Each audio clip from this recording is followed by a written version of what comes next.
জয় গুরু। শ্রী শ্রী ঠাকুরের সত্যানুসরণ গ্রন্থ থেকে পাঠ।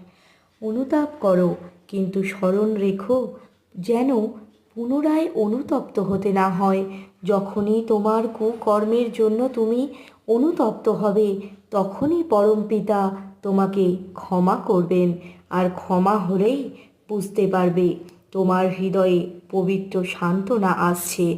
আর তাহলেই তুমি বিনীত, শান্ত ও আনন্দিত হবে।